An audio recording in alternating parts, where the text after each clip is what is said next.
All right, welcome everybody. We are here with our good friend Stephanie Mason Deason, who is going to present email and SMS campaign development. And just a little bit about Stephanie. She started email marketing when she took over Home Decoration Collections email program with only 2 training days. She quickly fell in love with the art and science needed to create a well thought out email campaign. She was the first email hire at Balsam Brands, who built their email program from the ground up. Stephanie has also worked with numerous business to consumer e-commerce clients throughout the past few years, helping them develop best-in-class email SMS marketing programs. By focusing on the customer, she grows revenue per customer by optimizing existing campaigns and launching automated campaigns. She does so by cutting overall sends, which helps the brand's inbox placement decrease unsubscribes and grows emails lifetime value.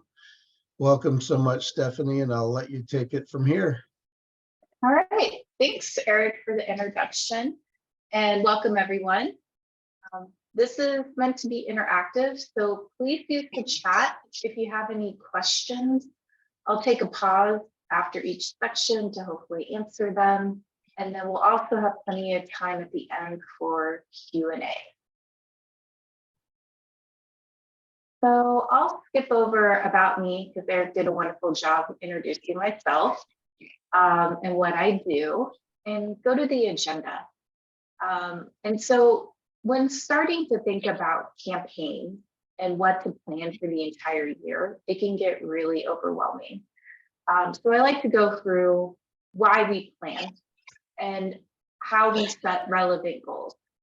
Next, we'll go over how you define your target market and go over why having a persona is so important to live and breathe who you're selling to. Next, we have reviewing your products and services. And putting it all together, we'll go over the customer mindset, and then we'll have examples that I'll show you of some really great campaigns. And any questions that you have at the end, we'll make sure to go over. And just one housekeeping note, just make sure everybody's on mute since this is being recorded.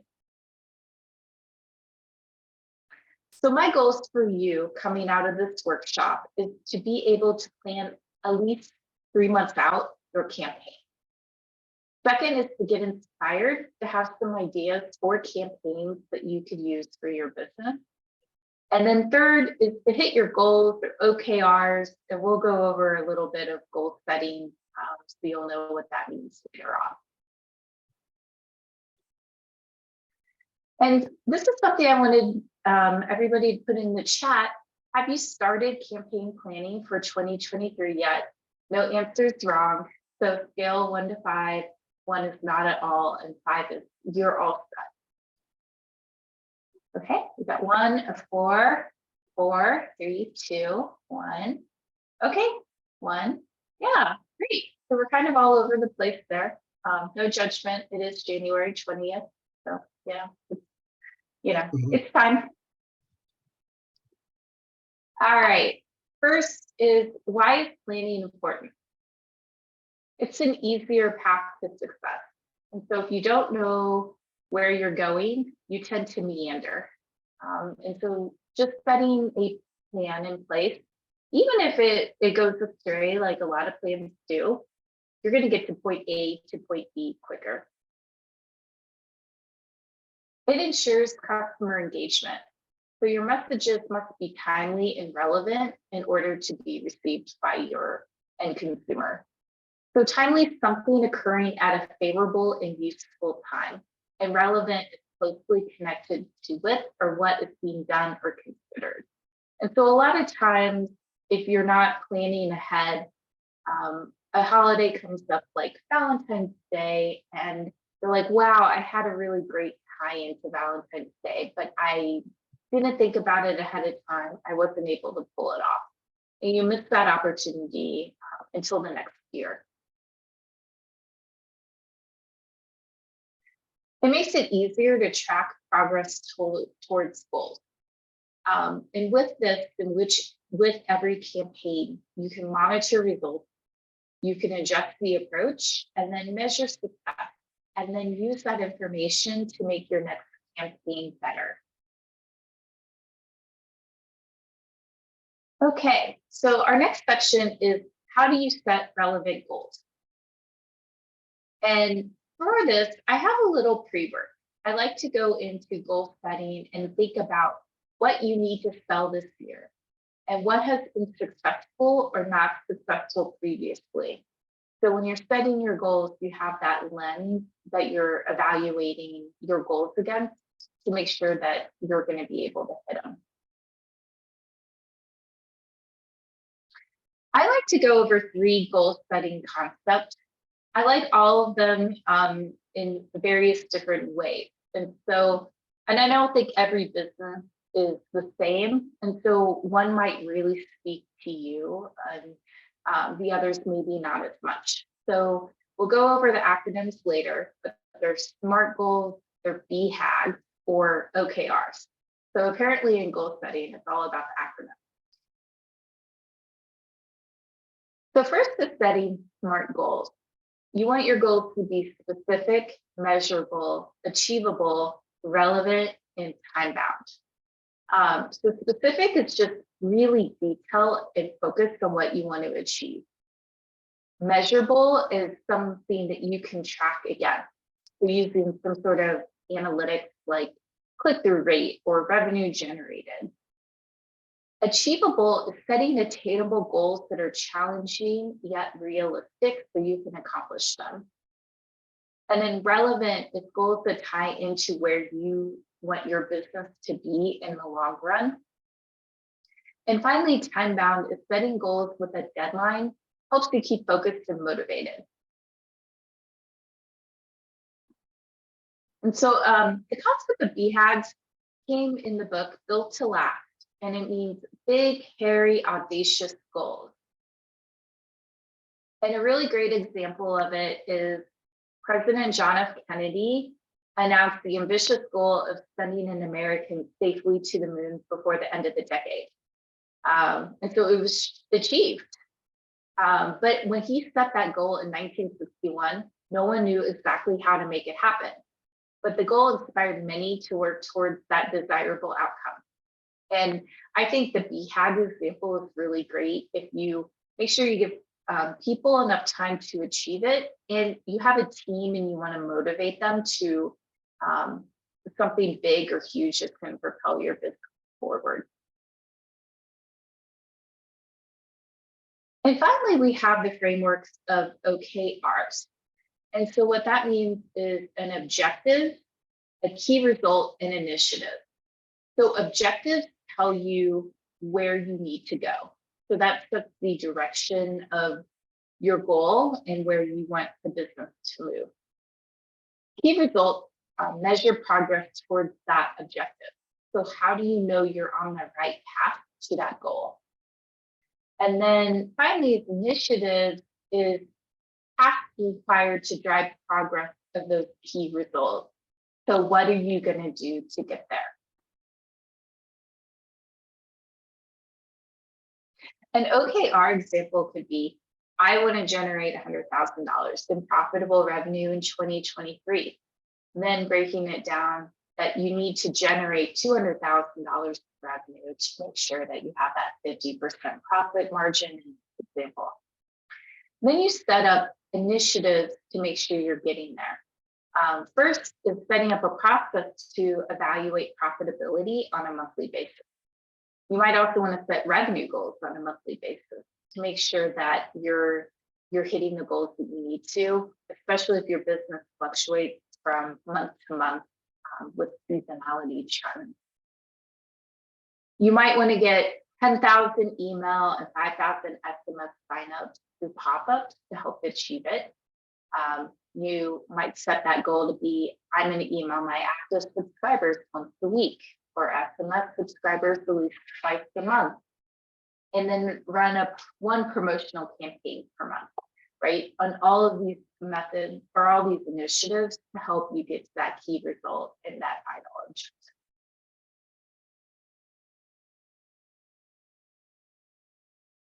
The next section is define your target market. And I have another question. Do you have a clear idea of who your target market or markets are? So scale 1 to 5, 5 not at all, 1 not at all, 5 you're all set. 2, 4.5, always defining. Yeah, totally get that. 4, 3, yep. 4, great, excellent. Very good. So we won't go over too much of what it entails, since you guys are pretty set on that. So it's a target market, it's an ideal group of prospective customers for a specific product or service who share common characteristics that influence buying behaviors. And it includes demographics, psychographics, and behavioral information. Demographics is really clear cut. So there's statistics that define the population and groups within it. I think of a lot of this as things that we get from the census: age, gender, race, location, income, marital status, children, pets, employment, and home ownership. Psychographics include lifestyle characteristics that may influence their purchasing decisions. So their personality, opinions, demeanor, their interests and their hobbies. Do they work out? Do they go to a gym? Do they go to boutique classes? What hobbies do they have? Media consumption patterns, right? Right now, that could be all over the board. Do they usually consume media on their phones or on their laptop? Are they mainly on Netflix? Do they really go through the app to kind of binge watch their favorite TV shows? Do they have still traditional cable? And then finally, behavioral. Behavioral segmentation explores the pain points, needs, and wants that trigger buying activities. So what is their purchase reason, or what pain points do they typically have within the buying process? What's their stage in the buying process? Are they just going out and researching items? Are they ready to purchase? Right, that can depend really heavily depending on the cost of the item itself. Something that's a little bit less expensive, you do it really quickly. Whereas if you're buying something that's $2,000, research might be a considerable part of that process. And then finally, engagement levels. How often are they opening your emails or text messages? Are they visiting your site, or have they not visited in 6 months? So I use this and put this data together to build personas based off of each of your target demographics. And here's an example of one for Starbucks. Starbucks has many. So this is just one. But Susanna, who's married, who has children, pets, she's an HR manager. And where her buying trigger is treating herself while commuting on the go, right? She has to get her kids ready for school. It's chaotic.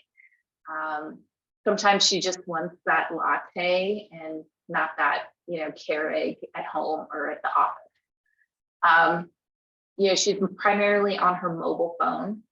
And she really utilizes the Starbucks app, right? Because it makes it so easy. You can order it and then she can run in and pick it up. And I think the key with building personas is that, right, your persona age group might be, women 40 to 60. Well, you got to pick one age within it. It's not going to define all, but just having that person and thinking of if your target market as a person can really help you get into their mindset of where they're at within their head space, their mind space throughout the year. Next, we'll go over your products and services. And this could really run the gamut, right? You could offer 3 products or 3 services, and it makes it really easy. Or you could have a catalog of 5,000, 10,000 itself. And so if you're one of those that's on the smaller side, then you don't have to pay as much attention to it.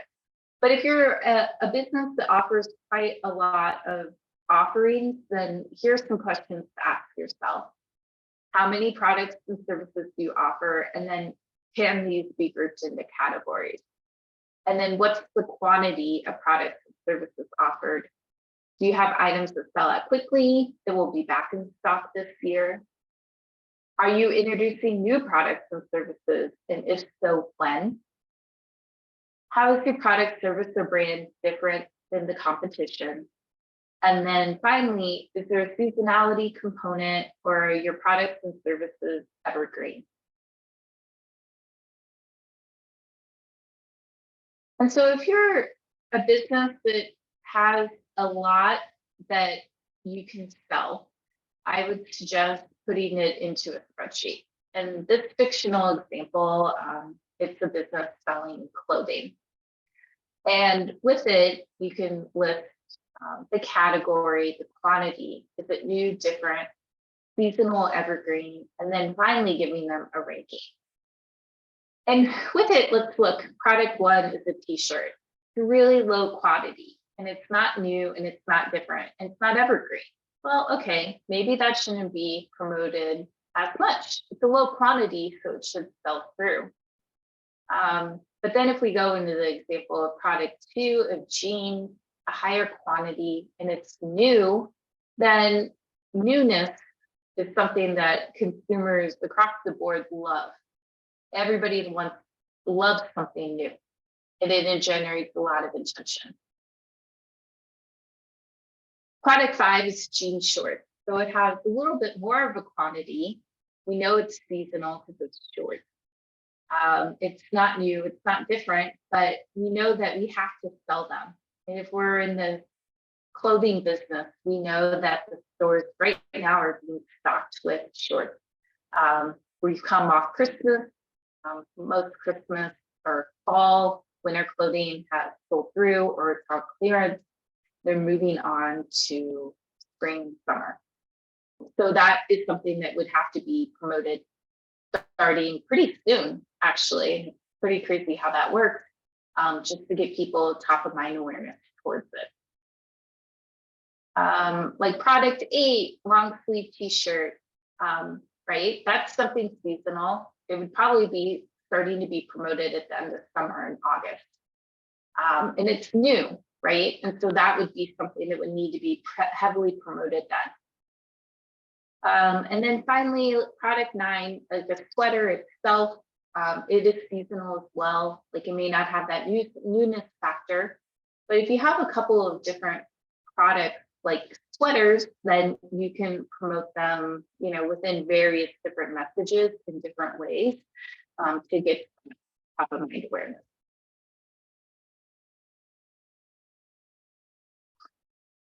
And next we'll go over customer mindset. And probably the easiest to think about it, I mean, we're all customers too, is how different our life can be depending on where we live, spring, summer, winter, and fall. So if we think about it right now, we are in winter, we're after the holidays. We're indoors more. Right now, like bed and bath is such a popular time. Things to be in the house, to be cozy, things of that nature. If you're thinking about it from a B2B standpoint, budget, it's a new year, it's a new budget, right? If you're kind of on that fiscal year cycle, then probably your budget has been set. Maybe your company's behind it and it hasn't already. It could be a really great time to reach out to people about it. If you go into spring and you're thinking about that, people are outside more, outdoor items are being sold more itself. summer, kids are in camps, there's more vacations being had. That shift from the home goes away. People aren't like really looking to decorate inside their house. But then as you switch to fall, back to school is huge and buying for it, that fall, winter season. People start to focus on their homes more. It's cooler outside. They're spending more time inside, right? And so these are just some of the things, right, that are really basic that we pretty much all go through, unless, you know, you're in California or Florida as much. But a lot of it, you know, is true everywhere, that where the customer mindset is. And depending on your products and services too, then you can go a lot granular into it as well. Something else to keep in mind is throughout the year, we have these seasons, we have how we feel, what we're looking to buy. But then there's also holidays, both major and minor. I mentioned Valentine's Day is coming up. There's a lot of Valentine's Day promotions happening. There's a lot of minor ones too. Like there's a National Barbecue Day. There's a National Day for everything. And if it really ties into your business, it may make a lot of sense for you to promote it. And a really great resource for this is nationaltoday.com. So you have a sense of what's coming up next and seeing if what you offer and, you know, if your brand values and statement really fit into an upcoming day. And then think reversely, not just the customer can drive these events. Thinking about your brand's mission and values and what you stand for, can you celebrate milestones with them? So an example, a very easy one could be your birthday, your founding date. If there's something that on a campaign, maybe you're giving so much back to the community, maybe it's a discount. But having customers celebrate with you is a really great way to keep top of mind. And finally, we're putting it together. So really, at the end of the day, your products and services, how do they solve your customers' pain points and needs? And when you put that together, then making campaigns becomes a little bit easier. So when you think about it, at the top, we have a goal, and underneath we have our target market and products and services. And in the middle, we have the customer mindset, right? What are they looking for? Why are they looking for it? How do you play into that realm with what you offer and have it help alleviate their pains and needs? Next, we'll go over some examples. So an example of a national day and something that ties in really well with a brand's mission and values is Beekman 1802. They sell skincare items, and their slogan is "There's beauty in kindness." So World Kindness Day makes a lot of sense for them to celebrate. And so last year they partnered with Ultra Beauty for. In 2021, they partnered with Ultra Beauty to promote "Time to be kind" hashtag. There was a lot of other items that went along with this promotion. They opened up a pop-up shop. They offered some discounts to their existing customers to purchase to celebrate World Kindness Day, because that's their ethos within their company, their mission statement, and they felt really strongly about it. So it makes sense that that day would be really celebrated within their business, and that they would have some really great opportunities to reach out to the marketplace to let them know. This one is the anniversary, which I just mentioned. This is something that, right, it doesn't have to always be the consumer telling you what they want. If you have a really great event internally itself, then right, celebrate it. So an anniversary sale is a really great way to showcase your longevity in the business. New is huge. Anytime you have something new, that's a really great opportunity to email up, text or email out subscribers. So this example is from American Giant. I really like this too because it has New Year, new hoodie in January. That's really eye-catching as well. And also a text message letting people know that they have new colors for the hoodie, they're in stock and buy now. So if you're looking for your catalog, anything new needs a lot of promotion, and it generates a lot of clicks. Anytime you have something that is different in the competition, also generates a lot of awareness and interest for your product. So this is a text example from Johnny Was. They talk about bamboo for with a touch of stretch. Everybody's favorite tea is back, and it has new prints and florals and geo-inspired patterns. So it's not just the tea, it's the bamboo tea. And talking a little bit about it, right? Bamboo's soft, it has a touch of stretch, right? Different than the marketplace that has mainly cotton tea.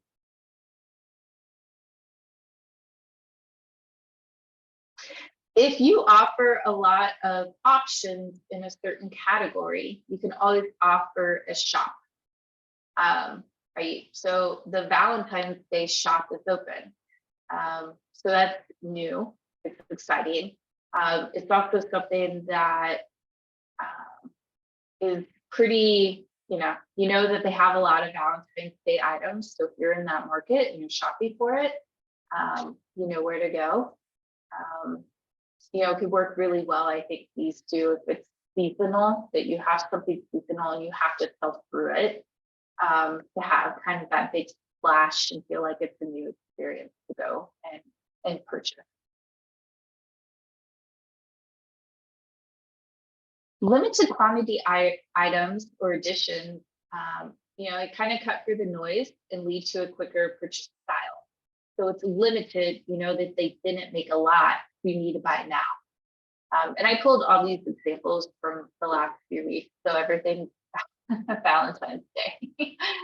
So it's the theme, right?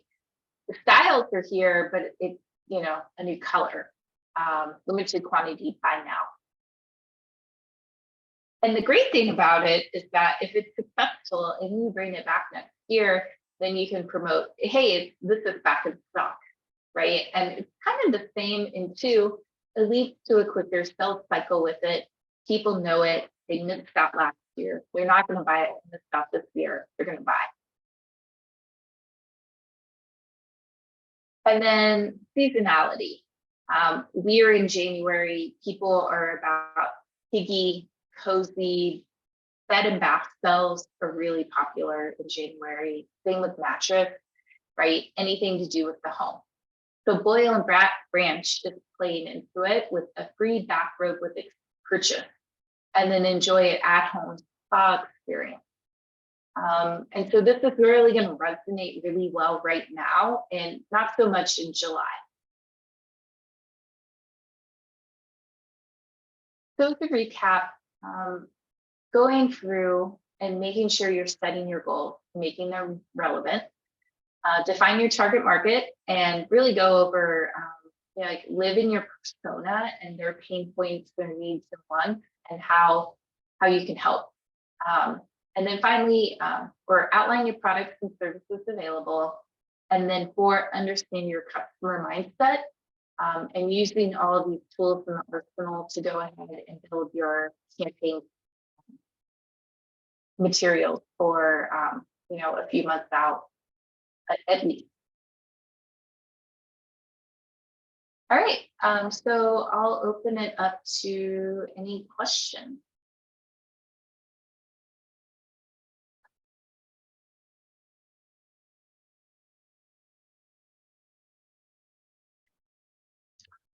We had a question from Brian Harper earlier on. He had a question that wanted to know if you would be kind enough to discuss unsubscribe from an email list and how that affects SMS or vice versa. Sure. So unsubscribes from email are completely separate than SMS. And you should make sure that probably within your unsubscribe page that you're making it so that if you unsubscribe from email, that you are just unsubscribing from email and not SMS. But most of the times, the preference center of how you're clicking on it is different, and how EFTs are tracking it is different. So I would treat them as separate. Make sure they're separate in your back end. And yeah, did I answer the question? Is there another question about? Yeah, I think that answered the question. Okay. What other questions do we have, everyone? Feel free to type in the chat or raise your hand and we'll call on you. Sure. So TJ, how often do you recommend sending SMS to avoid overloading the customer? Yeah. I would say, from what I've seen, twice a month. And I think that would probably be kind of a baseline. If you have automations like cart abandon or welcome, or if you purchase and you're contacting in those ways, you could definitely spend more than twice a month. But I would kind of start with two. As a side note, I've been doing research on email and SMS, how brands are using them together, and let me tell you, it can be really overwhelming. And so I think spending more, unless you have like a brand loyal list, you're probably going to lose people from your list, because it's a lot of text messages to receive.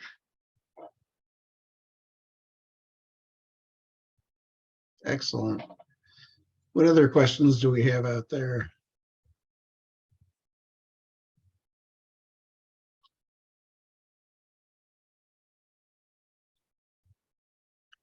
Are there any thoughts that you wanted to bring up, Stephanie, that might be some helpful insights or tips? Yeah, so I'm putting together a little bit of that kind of email and SMS analysis, primarily around Black Friday, Cyber Monday. I would throw out there, if you're putting them together, having a little bit of a different message within the email versus SMS is really good. And so it might be talking about the same topic, but just switching it up slightly. Another best practice I see would be having that caveat of signing up for text being really prominent. And so if you have a lead gen item, have it be a little bit higher for SMS versus email, just because we receive a lot of emails. But at the end of the day, you're going to only receive SMS messages from a handful of brands. So whatever you can do to offer them something a little bit more juicier, like VIP access if you sign up for text message, I find is something that's like becoming more best practice. Nice. Zachary has a question. Go ahead and unmute yourself, Zachary, and you can ask your question. Yeah, so my question is, last year was our first year in business and doing pop-ups and things of that nature. I used the Square POS, and that's how we kind of got some leads and, getting some emails of that nature and phone numbers. But my biggest question is, what would be the best way to get emails or phone numbers? And for the folks that maybe pay in cash, I kind of tried doing it kind of old fashioned with like pen and paper, but it didn't work out well. It just being on top of trying to sell and then selling a product and then going back to doing that. Do you have any suggestions on what's the best way to maybe get somebody's contacts if they're not paying with a card or you're using a POS system to get their contacts? Yeah, no, Zachary, I feel your pain. I've tried some things in the past, like QR codes. I haven't had a lot of success. What I would almost try sweepstakes, perhaps, like something that, or a loyalty program. Like a sweepstakes could be a gift card, you know, to your business for various things, or you could go together with a couple of like-minded businesses with the same target market.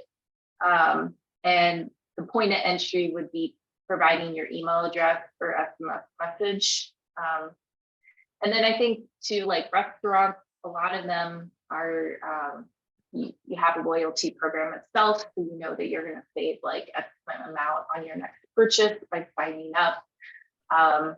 So they can contact you that way.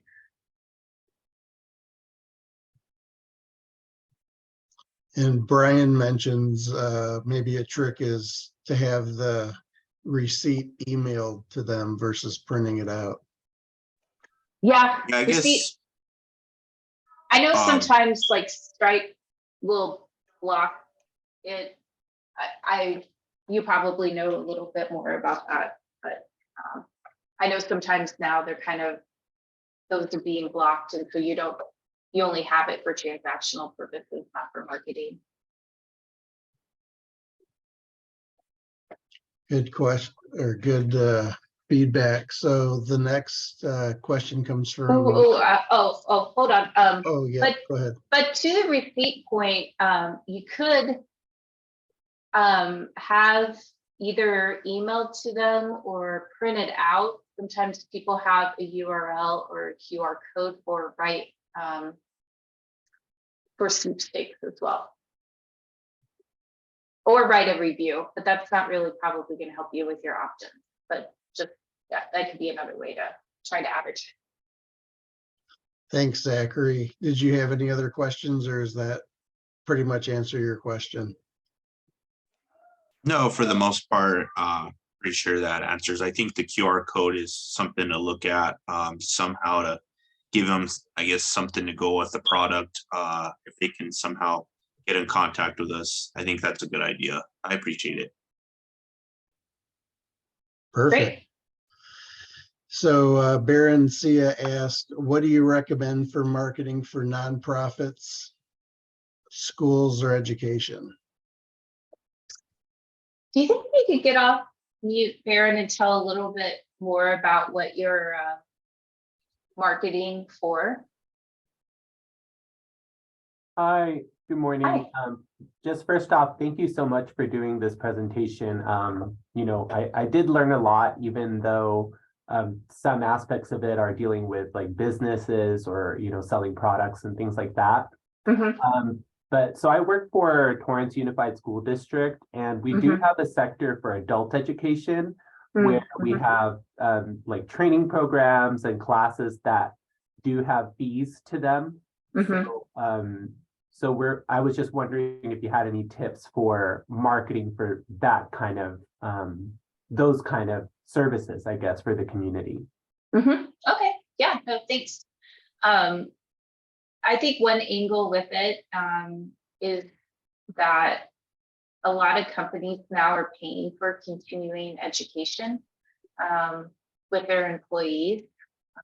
And so I think it's probably, you're kind of have like a twofold of like reaching out to students that want to learn more that can pay, but then also letting them know that sometimes you can get reimbursed through your company depending on, you know, what class you're taking as well. So within, I think my marketing materials, I try to kind of work those both angles. You might also think about too, as a separate target market, businesses in the area that are looking to up-level their employees as well.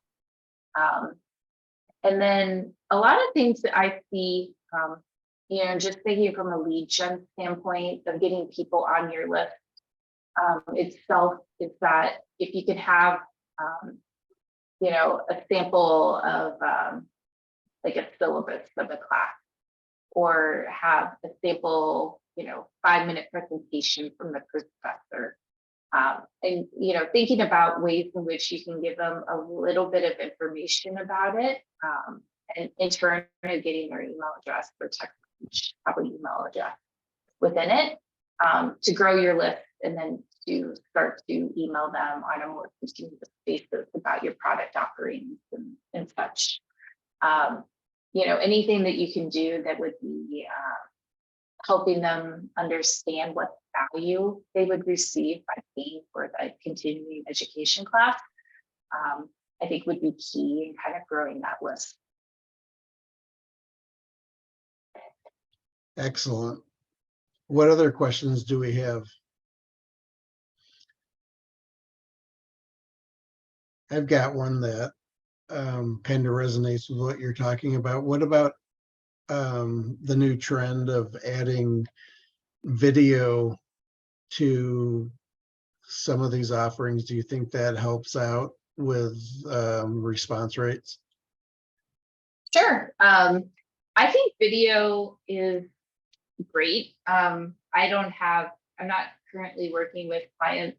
Like, I don't have any statistics on it offhand. I know through social media, video is huge.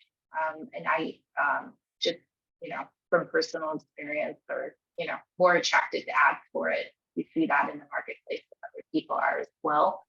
I think it's definitely worth testing within emails. So you might have a static image linking to a video, or embedding the video within the message itself. And you're making sure it works for your brand. But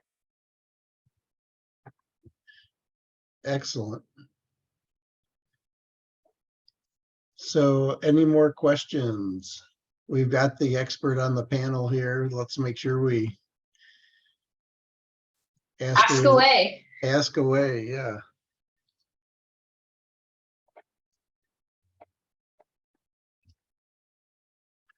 Everybody's so quiet. It's Friday. It's Friday, that's right. Well, yeah, go ahead. Oh yeah, happy Friday. And so if you, I have a weekly newsletter. I have 15 campaign ideas. If you sign up, they'll send you. It's propelflourish.com. I also am on LinkedIn, so I post marketing strategy tips and tricks. And then if you have another kind of pressing question, I have 20-minute calls available and discuss kind of your needs in detail. And you can get there through my website, or there's the link below. And I believe this deck is going to be sent out to everybody that's signed up, so you'll receive a copy of it. Awesome. And I'll be putting the recording in the group along with the presentation. And I really want to thank you for your time, Stephanie. You're awesome at what you do. And we're really glad to have you. Oh, thanks, Derek. Glad it was helpful. Yeah. I'm gonna go ahead and stop the recording unless there's any other questions. Going once, going twice. I think we're good.